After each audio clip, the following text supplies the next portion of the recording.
এই টাকা করে এত ভালো ভালো মাল কোনে খাইবে? কিসের জন্য আবার? টাকার জন্য।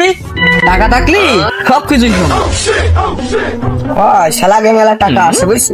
মাল ভাই, যদি তোমার একদিন যদি তোমার এরকম টাকা থাকতো তাহলে তুমি এরকম সুন্দর সুন্দর মাল পেতেন। তোমার যদি টাকা থাকলি টাকাতে মাল কেন, মালের মারেও তুমি আসতে পারবে না। এই জন্যই টাকা লাগা খুব ভালো ভালো মাল পাই, সারার বেলা টাকা আছে না বুঝছি। আমার মনে একটাই সন্দেহ, মেয়ে ভালো ভালো মেয়েরা কিছু পারুক আর না পারুক 3 বেলা 3 মুঠো খাতি পাচ্ছে টাকা করে করে। এর জন্যই ভালো ভালো মেয়েরা টাকার উপরে বিয়ে করে আনতেছে। কথাটা সত্য, এটাই মেনে নিতে হবে।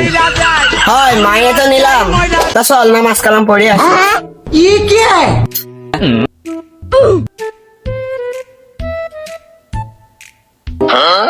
বড় ভাই নামাজ কালাম পড়তে যাবা না? বড় ভাই মানে না নামাজ কালাম সাইডে আল্লাহর পথে নেমে গেছে। হয় তা একটা ঠিক কথা কইছিস, নালে তো এনে বসে তার কথা না, আদান দিয়ে দেশে নামাজ কালামটা পড়তে যেতেই হবে। রমজান মাসে সেই এখানে ইফতারি খাতে চল যায় এবার। বড় ভাই আজকে যাওয়ার না যাওয়া আজকে কিন্তু মসজিদে জিলাপি আছে। তুমি না গেলি জিলাপি একটু বেশিই পাওয়া যাবে। এনে তো তুমি কি করবা, জিলাপি খাতে যাবা না আমরা তোমার টুক নিয়ে নেবো বাক করে?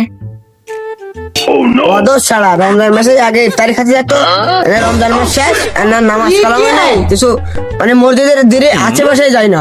ঠিক ঠিক, কথাটার দিক ঠিক কইছিস।